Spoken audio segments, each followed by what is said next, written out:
Hello everyone, कैसे हो सब। आज की इस वीडियो में हम लोग बात करेंगे एमटीएस की क्या क्या ड्यूटीज होती हैं। जब आप एज ए एमटीएस कोई भी गवर्नमेंट डिपार्टमेंट ज्वाइन करते हो तो भाई 15 ऐसी ड्यूटीज हैं जो कि रूल्स के अंदर, रिक्रूटमेंट रूल्स में लिखी गई हैं। इन 15 में से आपको कोई भी या फिर कितनी भी जो है अलॉट हो सकती हैं। बट इन ड्यूटीज को देख के आप लोगों को घबराना नहीं है। इस वीडियो के एंड में मैं सारी चीजें क्लियर करूंगा।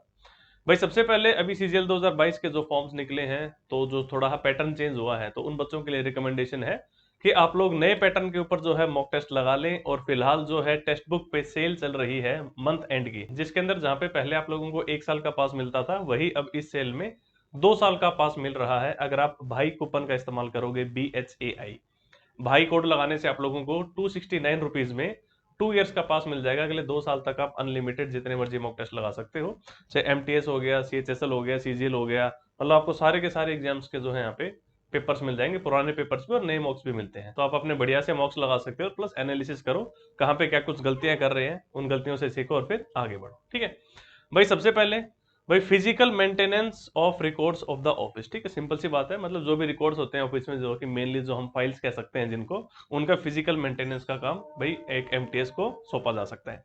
Second thing is general cleanliness and upkeep of the office, means वही मतलब साफ सफाई का थोड़ा काम। उसके बाद थर्ड पॉइंट है carrying of the file and other papers with in the building. ठीक है, आप जिस ऑफिस में काम कर रहे हो या फिर आपका ऑफिस जिस बिल्डिंग के अंदर है, उसी बिल्डिंग के अंदर आप लोगों को भाई एक फाइल जो है मतलब एक सेक्शन से दूसरे सेक्शन में लेके जाने का काम। फोर्थ आता है photocopying, sending of fax etcetera. ठीक है, मतलब फोटोकॉपी और फैक्स से रिलेटेड काम असाइन किया जा सकता है, कोई दिक्कत नहीं है। Fifth point is other non clerical work in the section और यूनिट। मतलब आप पर्टिकुलर जिस सेक्शन में हो उसका कोई भी नॉन क्लरिकल वर्क जो आप लोगों को दिया जा सकता है। भाई देखो, घबराना नहीं है इन ड्यूटीज को लेके। ठीक है, मैं चलो पहले ही क्लियर कर देता हूँ कि आजकल जो है गवर्नमेंट ऑफिस के अंदर मतलब बाहर से आउटसोर्सिंग से जो है काफी बंदे लगे हुए हैं, जिन्हें आप कंटिजेंट कह सकते हो, है ना।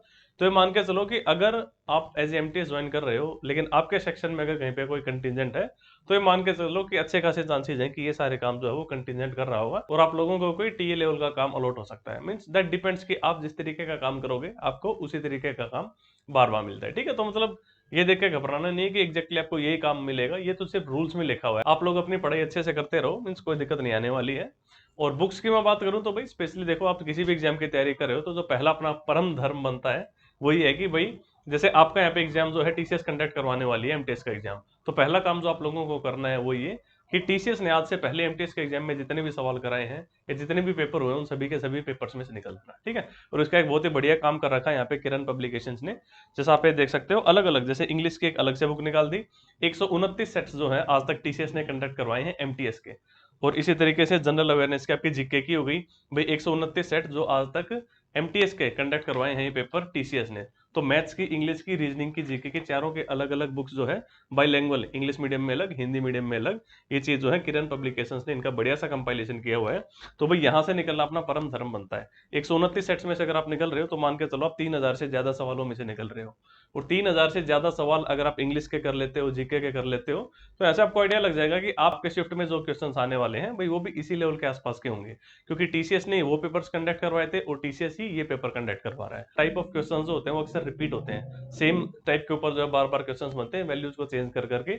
इंग्लिश की बात करूं तो सेम कॉन्सेप्ट्स के ऊपर जो है, सेम रूल्स के ऊपर बार बार क्वेश्चंस रिपीट होते हैं। ठीक है, उसके बाद अपना नेक्स्ट पॉइंट आता है six, assisting in routine office work like dairy dispatch etcetera including work on computer. ठीक है, मतलब आपका जो रूटीनल वर्क है ऑफिस का, भाई कोई भी चीज आ रही है उसका इन्वर्ट लेना, जा रही है उसका डिस्पैच करना।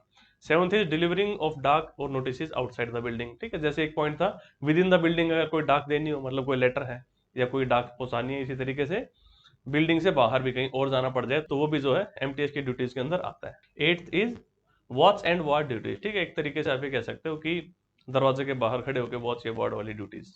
ठीक है। Ninth is opening and closing of rooms. ठीक है, मतलब रूम ओपन करना, क्लोज करना सुबह शाम के टाइम पे, ये चीजें हो सकती हैं। Tenth is cleaning of rooms. ठीक है, वो ये क्लीनिनेस वाली बात आ गई। 11वां आ जाता है आपका डस्टिंग ऑफ फर्नीचर एक्सेट्रा। ठीक है, डस्टिंग वगैरह का काम एमटीएस को अलॉट किया जा सकता है, आप मना नहीं कर सकते। 12वां जाता है cleaning of building fixtures etcetera. ठीक है। 13th is driving of vehicles if in possession of valid driving licence. 14th is upkeep of parks, lawns, potted plants etcetera. ठीक है, और आपका लास्ट पॉइंट आता है any other work assigned by the superior authority. ठीक है, इनमें से 14 पॉइंट्स के अलावा कोई भी और काम जो कि सुपीरियर अथॉरिटी अलॉट करे वो, ठीक है। बट फिर से कह रहा हूँ, इन ड्यूटीज को देख के घबराना नहीं है। मैं आपको बता दूं कि भाई जैसे ड्राइविंग ऑफ व्हीकल्स की बात करूं तो भाई गवर्नमेंट डिपार्टमेंट के अंदर मतलब गवर्नमेंट गाड़ी होगी या प्राइवेट गाड़ी होती है तो भाई प्राइवेट उसका ड्राइवर, गवर्नमेंट गाड़ी है तो गवर्नमेंट ड्राइवर्स जो है ऑलरेडी वहां पे रहते हैं, एमटीएस को इस चीज की जरूरत नहीं पड़ती। ऐसी मैं बात करूं upkeep of parks, lawn, spotted plants etcetera, तो यहाँ पे भी मैं बात करूं तो नॉर्मली जो है आप लोगों को मतलब बंदे मिलते हैं जो कि गार्डनिंग वगैरह के लिए ऑलरेडी अलॉटेड होते हैं। एमटीएस से नॉर्मली इस तरीके का काम नहीं करवाया जाता, बट स्टिल ये ड्यूटीज के अंदर है तो भाई हम कहेंगे भाई ये भी करवाया जा सकता है, ठीक है। क्या रूल्स के अंदर है, क्या चीज लिखी गई है और क्या एक्चुअल में होता है, मतलब हम समझ सकते हैं यार इन चीजों में अक्सर जो है काफी डिफरेंस रहता है। इसी तरीके से मैं बात करूं dusting of furniture, cleaning of rooms, तो इसके लिए भी जो है मतलब अलग से स्टाफ नॉर्मली रहता है, बट स्टिल क्योंकि रूल्स के अंदर है तो भाई आप कहोगे कि भाई एमटीएस की ड्यूटी का भी एक ये हिस्सा है, ठीक है। But still I am saying कि एमटीएस के जॉब जो है कोई खराब जॉब नहीं है। एक बार आप कैसे भी करके गवर्नमेंट डिपार्टमेंट के अंदर आ जाते हो उसके बाद दैट डिपेंड्स आप कितना ग्रो कर रहे हो लाइफ में।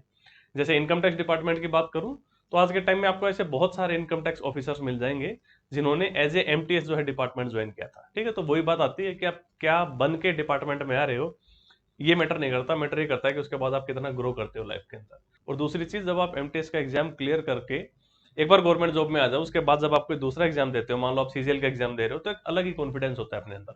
आप मतलब उन सब बेरोजगारों के साथ एग्जाम दे रहे होते हो जिन्होंने आज तक मतलब कोई एग्जाम क्लियर नहीं किया, मतलब ऐसी एक भीड़ होती है, ठीक है। और आपने एमटीएस का एग्जाम क्लियर कर रखा है जो कि एसएससी ही कंडक्ट करवाती है टीसीएस के ही थ्रू, और सीजीएल का एग्जाम भी एसएससी कंडक्ट करवा रही है टीसीएस के थ्रू, तो एक अच्छा खासा कॉन्फिडेंस मिलता है अपने को यहाँ पे। और जैसा कि हमें पता है कि इस बार जो है मैथ्स और रीजनिंग आप लोगों की क्वालिफाइंग नेचर की रह गई हैं, आपके जो मेन मेरिट तो लगेगी वो इंग्लिश और जीके के दम पे लगेगी। और आप लोगों को पता है कि जब जीके का पेपर बनता है तो उसमें एक साइंस का सेक्शन भी होता है, और साइंस में हमेशा जो मैक्सिमम सवाल उठाए जाते हैं वो आप लोगों की एनसीईआरटी से उठाए जाते हैं।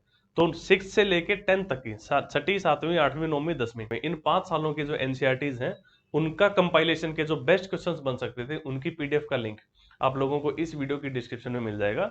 2500 से ज्यादा जो है क्वेश्चंस हैं, बाइलिंगुअल हैं, हिंदी और इंग्लिश दोनों मीडियम के अंदर। तो बहुत मेहनत से बनी है पीडीएफ, लिटरली काफी टाइम लगा इस पीडीएफ को बनने में। तो एक छोटी सी वही रिक्वेस्ट है कि कदर करना इस मेहनत की, और जब आप इस पीडीएफ को लेते हो तो सेम टाइम पे आपको जो है मतलब ये ईमेल के थ्रू आपको रिसीव हो जाती है। तो जब आप इसको लेते हो तो एक मतलब सजेशन है, ट्राई करो 4 दिन के अंदर इस पीडीएफ को खत्म करके आगे बढ़ो, है ना। मतलब 2500 तो सवाल है, इनमें से भी आपको जो है लगभग 1000-1200 आपको पहले से आते होंगे, ऐसा हो सकता है, या फिर जो मतलब उसके लगभग चीजें आपको आती थी। तो एक बार वो चीजें अच्छे से हो जाएंगी, प्लस कुछ नई चीजें देखने को मिलेंगी, फिर आपको मतलब साइंस में कभी दिक्कत नहीं आएगी। और जीके के अंदर जब 5-7 क्वेश्चन आपके साइंस से निकलते हैं, 7-8 क्वेश्चन भी आ जाते हैं, तो उनमें आप लोगों का एक अलग ही कॉन्फिडेंस रहेगा, ठीक है। और इंग्लिश की वोकैब के लिए भी मैंने आप लोगों को बताया हुआ है, हिंदी मीडियम के बच्चे या फिर चाहे इंग्लिश मीडियम के बच्चे हो, हम सबको पता है भाई वोकैब याद करना बहुत मुश्किल होता है। आप एक किताब उठा लो जिसमें वोकेबलरी दे रखी है, मतलब आप लोगों को वर्ड मीनिंग याद करने हैं, आप बहुत ज्यादा देर तक पढ़ नहीं सकते। तो उसका एक बड़ा एक तकड़ा रामबाणी इलाज मैंने आप लोगों को बताया हुआ है। इसी वीडियो की डिस्क्रिप्शन में आप लोगों को लिंक मिल जाएगा स्टडी विद भाई ऐप का। इस ऐप के ऊपर आप लोगों को कंप्लीट वोकैब पैकेज मिल जाएगा जिसके अंदर करीब 5000 सिनोनिम इंटोनिम्स हैं, 1200 के करीब वन वर्ड सब्स्टिट्यूट्स और 1500 के करीब पीडीएम फ्रेजेस। इन सभी को जो है फोटोज का इस्तेमाल करते हुए यहाँ पे समझाया गया है। पूरा जो है करीब 60 घंटे का कोर्स है। मतलब आप ये मान के चलो एसएससी ने पिछले 15-20 सालों में जितनी भी वोकैब पूछी है वो सब की सब बढ़िया तरीके से आप लोगों को 60 घंटे में आपके सामने प्रेजेंट की जा रही है। फोटोज का इस्तेमाल करते हुए, स्टोरीज का इस्तेमाल करते हुए, बातें बता बता के जो है एक एक यहाँ पे वर्ड मीनिंग आप लोगों को समझाया गया है। बस एक बार मतलब आपने कोर्स स्टार्ट कर दिया, कब 5-7 घंटे निकल जाएंगे पता ही नहीं चलेगा, और चीजें अपने आप याद होती चली जाएंगी। फोटोज होंगी, बातें होंगी, जब इनका कॉम्बिनेशन होता है तो चीजें आसानी से याद होती हैं और ज्यादा टाइम तक याद रहती हैं। यहाँ पे भी अगर आप भाई कूपन का इस्तेमाल कर लोगे, BHAI भाई लिख देना कूपन कोड के अंदर, यहाँ पे भी आप लोगों को एक बढ़िया सा डिस्काउंट मिल जाएगा, ठीक है। कोई दिक्कत नहीं आएगी, बहुत बढ़िया कोर्स है, मैं मतलब अपने पर्सनल लेवल पे बात आप लोगों को सजेस्ट कर सकता हूँ, ठीक है। तो चलिए फिर इस वीडियो में इतना ही रखते हैं, मिलेंगे नेक्स्ट वीडियो में। Tata, take care, bye bye.